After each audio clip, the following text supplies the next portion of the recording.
This story takes place 9 years ago when I was 15 in the summer of June. I used to live in New Mexico with my family at the time. It was hot as fuck where I live in the state. Why not live in California instead? I lived in a really nice house on the outskirts of town.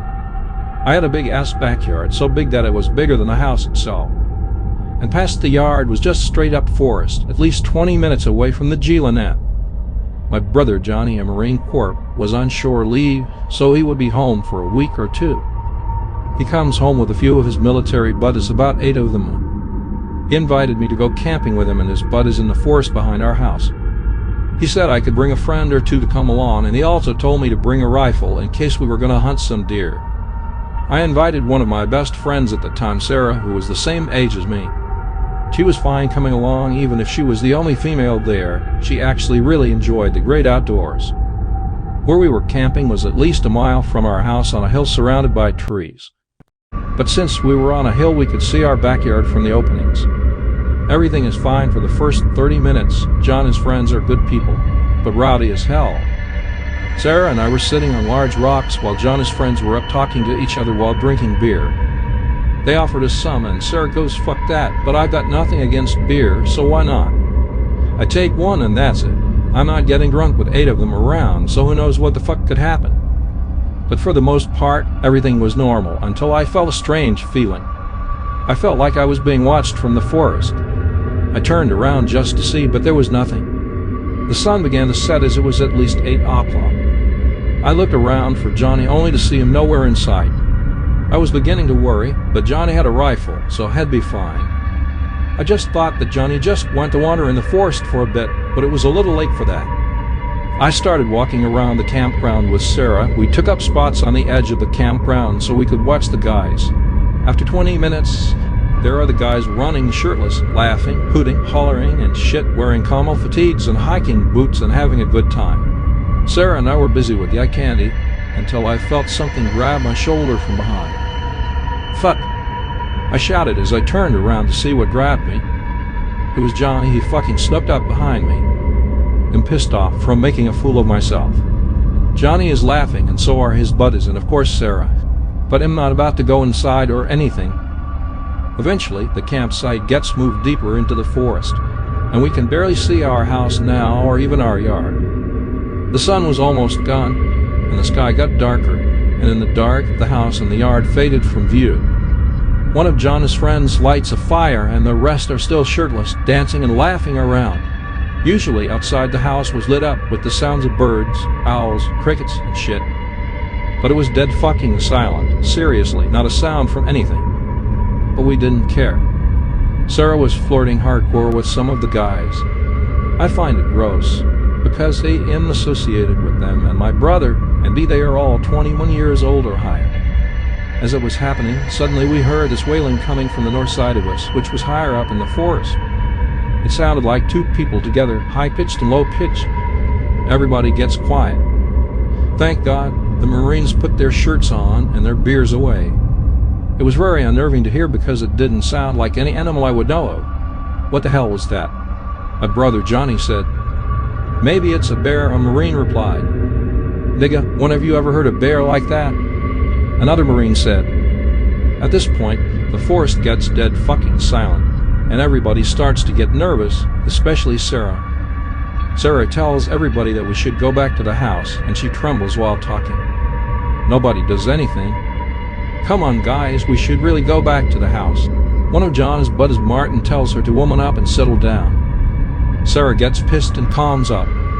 And again, we hear the same wailing from earlier. This time it sounded closer and much louder.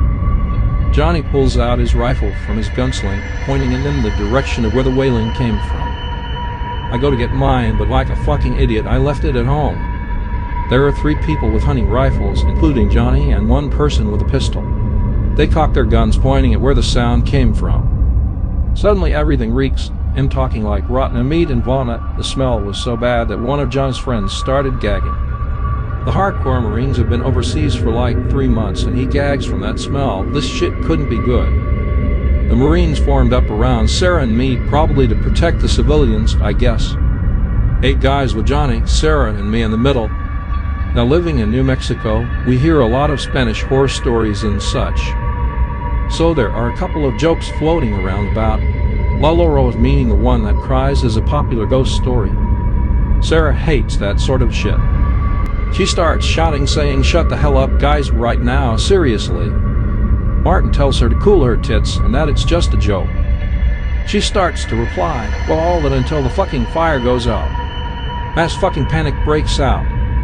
The guys are shouting jargon to each other, and two guys break the formation to try to get the fire back going again. Sarah starts screaming and says something, "Just touch my chest."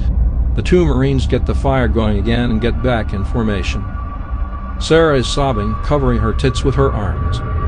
Johnny raises his rifle, looking around in confusion. All 8 of them start to settle down. Johnny starts screaming at the dude in the back of the group. He was just standing there. Back to the rest of us as per circle formation. He wasn't moving at all. At first, I had no idea what the issue was. I mean, maybe he drank too much or something. I tried to calm Johnny down, but he was in full man mode, and I couldn't get him to chill. "Johnny, what the fuck is the matter with you?" I yelled. He's screaming, "Tango, Tango, Tango, Tango." Everybody and myself was confused about what the fuck he was talking about, but we all just stood there. I looked around to make sure that everyone was still in the circle. I almost nearly shat myself. There were only 9 people in the circle. A second later, the other guys catch on, and the 2 standing on either side of whoever the fuck this is leap back like it's about to explode. All 3 rifles and the pistol are leveled at this guy's head. He doesn't even move as 8 dudes start shouting at him to get on the ground and to put his hands on his head. We all hear something rustle in the bushes off to the right. The 8 Marines turned to look in with military precision. Sarah and I screamed because as soon as they looked away, 9 started to look over his shoulder and then vanished. I ran out of the circle, down a steep hill towards my house, and ran straight into my fence. Because fuck if I can see where I'm going. Since I'm a bit stocky and built, and I've got plenty of muscle from hiking and hunting, and the fence is old and weak, I went right through my fucking fence. I cut myself in 3 different places. I got a fat splinter on my elbow, a huge cut on my left knee, and another fat cut on my right leg. And now in my backyard, Johnny, Sarah, and the others come hurtling down after me, filing through my fence. I looked back around at the campsite to see it looking down at us. The light was sketchy at best by this point, especially since it was just standing there in front of the fire.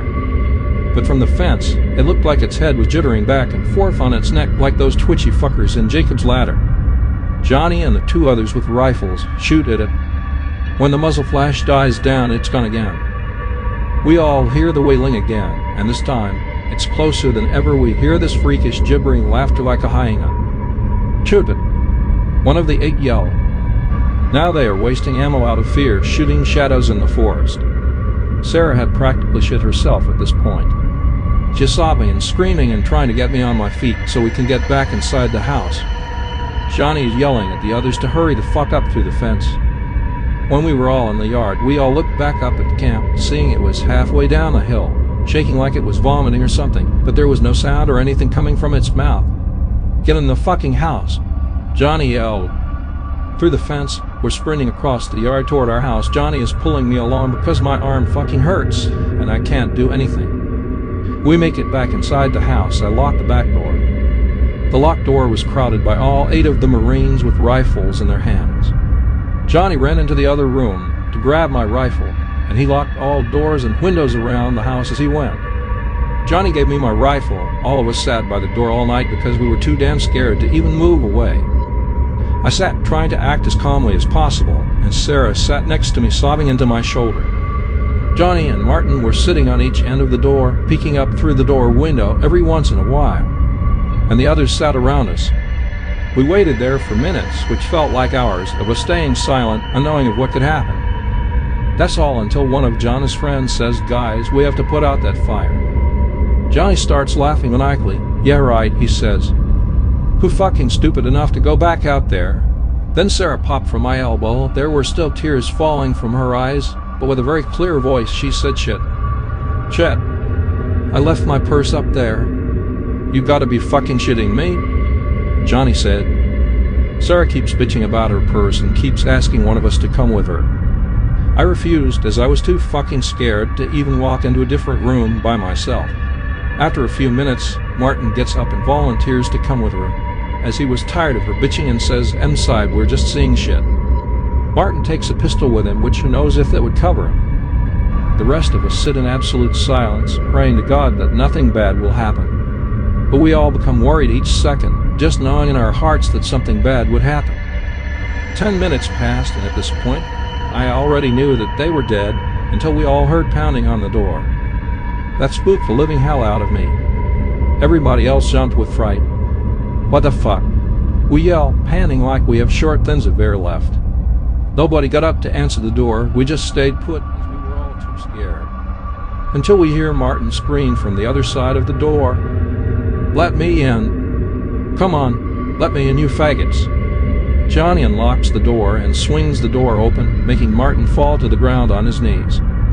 He's panting and shaking like he just witnessed something horrible. I was the first to notice that Sarah wasn't with him. I felt a shiver run down my spine as I thought she was killed. "Where's Sarah?" I yelled at Martin as he took a few seconds to answer. He's stuttering his words.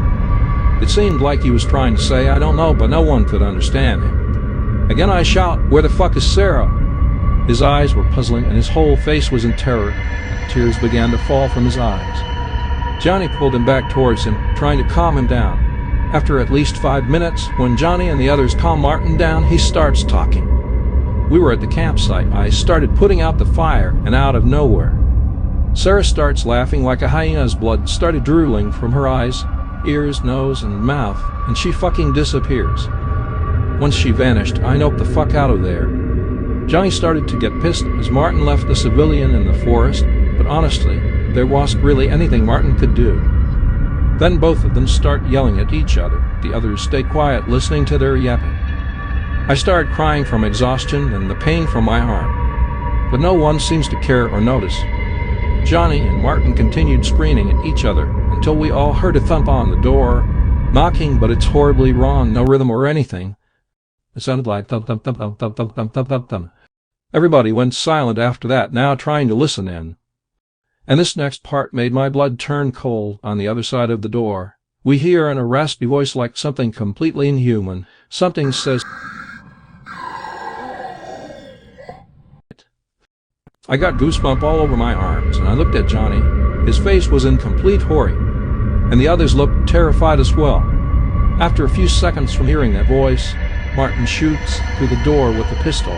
Then there was a loud fucking scream, then the sound of something running away from the door, like they were hauling their ass across the yard. Then from the yard we hear the same voice saying, "Where's Sarah?" Evolves into this guttural, atrocious snarling.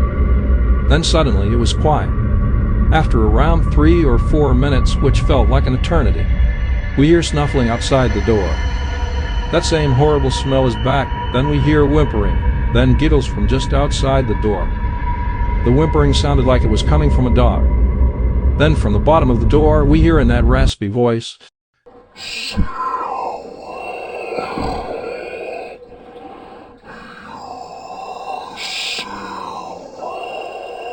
Now everything in my body goes completely fucking cold. My damn stomach does a flip, and the guys are too freaked out to even move a muscle.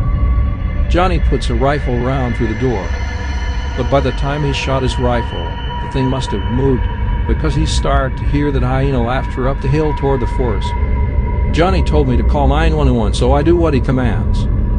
At this point, we think someone in the forest is fucking with us. The police arrive no longer than 10 minutes later. They investigate the campsite, then they come back a half hour later and say their dogs were going apeshit, but they couldn't find anything. They asked if we were on drugs, etc., but we only done alcohol. That's police leave, and we don't hear the thing again. Nobody felt safe going home that night. Since my bedroom had a window looking up towards the hill and the forest, we all slept in the living room. The next day, we got all our shit from the campsite, and I went to Sarah's house to break the news to her parents that she went missing in the forest. Sarah lived down the street from us, and their backyard didn't lead to the forest like mine did, but theirs was close. Sarah's mom answered the door. I explained what happened and she said, "What are you talking about?" I heard her coming this morning. I got out of there as quick as possible. We moved 3 weeks later over to Sacramento, California. And after that, I never heard from Sarah again. She never attended school, and I refused to even go outside alone without a rifle. So I was sort of shut in. But since that day, I swear sometimes that I can still hear that hyena laughter.